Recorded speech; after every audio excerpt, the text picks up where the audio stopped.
Go to Jamie on a cell. You're next. Hi, Jamie.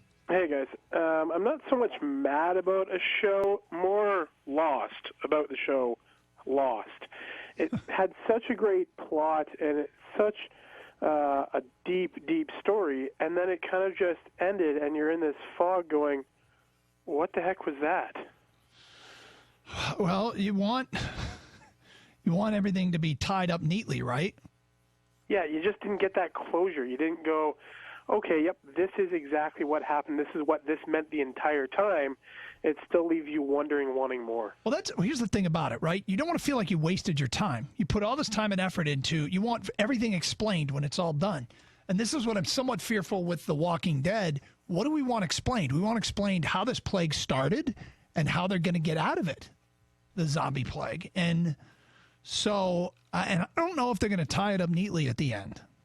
I don't know if they can. I gave up so much time studying in university to binge watch this show, and it just left me wanting so much more. Yeah, well, I completely understand it.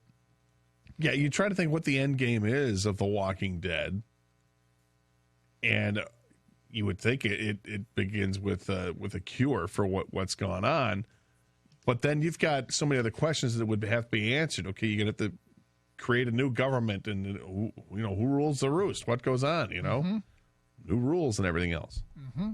It's I still find it a fascinating TV show.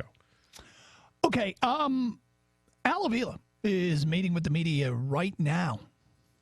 Is he meeting with the media, or is he meeting with one guy? The media. Okay, gotcha.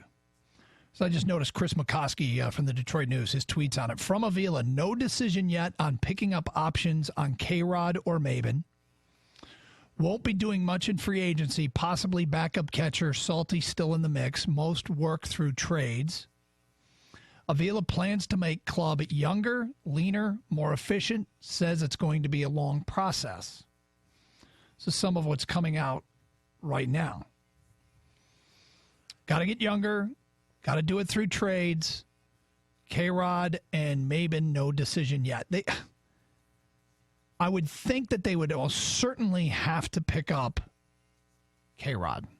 I would agree with that. And as much as Maben was a fire starter for this team, kind of jump started the offense, it seems like that's a position where you could try and get a left-handed hitter. You have some flexibility there, so you get a left-handed hitter and maybe somebody's got more base stealing ability. Well, base stealing and defense. I mean, yeah. Cameron Maben's really fast, and he does get to some fly balls that some wouldn't. But I think you can always find somebody who's really good defensively as an outfielder. They'll have their other limitations. The problem is that Cam Maben just had a career year offensively. I mean, he hit really, really well, and he was absolutely a catalyst for this team. He scored a bunch of runs. The team's record in games where he played, it's like 20 games above 500 or something. He was fantastic for this team. It's hard to say that you're going to move on from him, but can they find someone to complement him as a fourth outfielder? Would you allow yourself to have a fourth outfielder whose specialty is only defense and speed? Yes, I would. But when he talks about wanting to make the club younger, I think that can be achieved. If you look at the roster, the opening day roster from 2016, and compare that to what the opening day roster is going to be like in 2017, you'll see it is younger because you got the three starting pitchers where maybe only one of those guys was on the roster to start this year, right? Mm-hmm. So automatically that's going to look younger.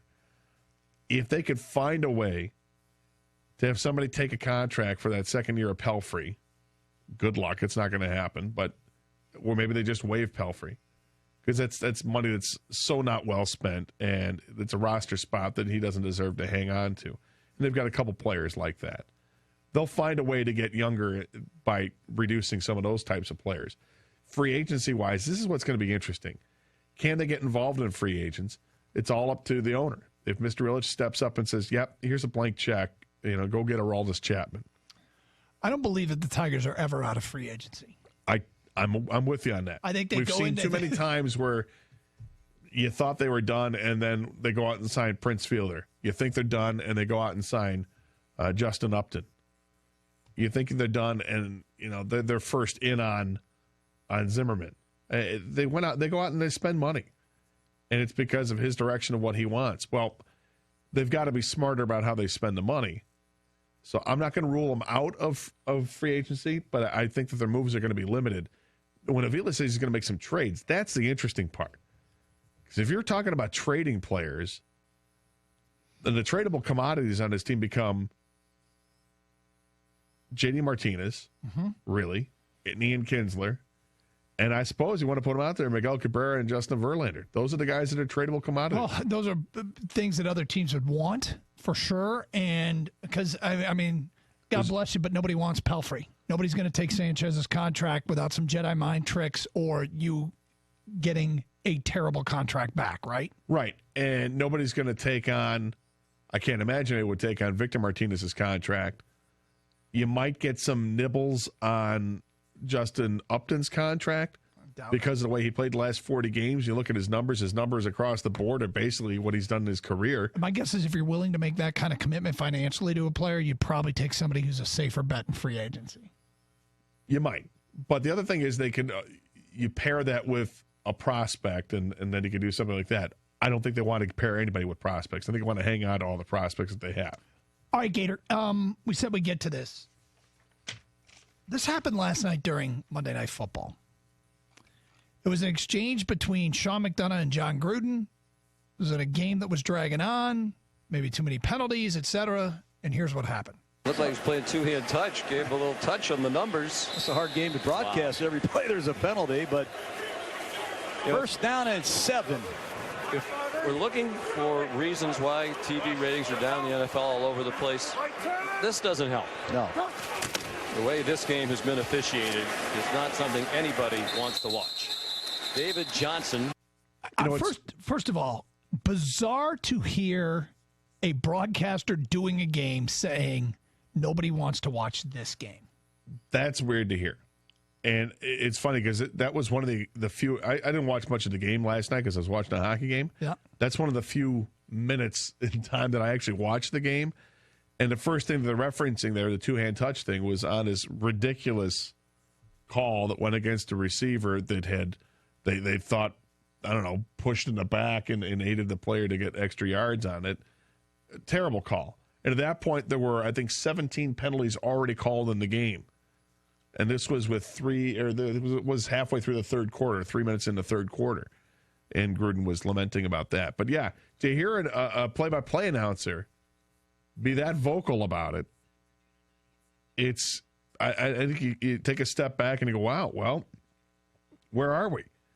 Is this one of the things that contributes to people not watching football? We've had a lot of people complain the last few years about the product of the game, how it's become the no-fun league. You can't celebrate touchdowns. You can't be demonstrative after you've made a big play. There's no taunting. There's a whole lot of reasons for why it's the no-fun league. Adding on penalty after penalty after penalty ad nauseum like you saw in a game like last night, that adds to it, too, why you don't want to watch the game. What is the worst part about watching a game on TV? Because there's one thing. The commercials. That stands out to me, and it's this. Extra point, commercial break. Kickoff out of the back of the end zone, commercial break. Mm-hmm. And you get like 11 minutes between a snapped football. Now, doing what we do for a living and being part of the broadcast for so many years, I get it. We had all those Lions radio broadcasts and working behind the scenes as somebody who was doing the in-game updates and all that. I understood why they have them when they have them. Sometimes you'll have a long drive. And look, each quarter you're designated to have whatever it is, 3 or 4 commercial breaks every quarter you're supposed to have.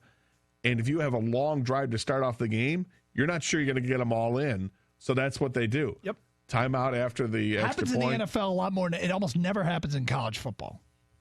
Almost never happens. Well, college football is a totally different game. It is. And that makes it more appealing to me. But I think one of the just most ridiculous things is when they have to do that. Which is why watching Olympic hockey is awesome. Oh. Because there aren't commercial breaks. Or playoff hockey in overtime. Yeah. There's no commercial breaks. 248-539-9797. Why are you watching less NFL football Ratings are down. 248-539-9797. Hey, we opened up the Karsch and Anderson inbox for some instant feedback fun today at 139. 97.1 The Ticket.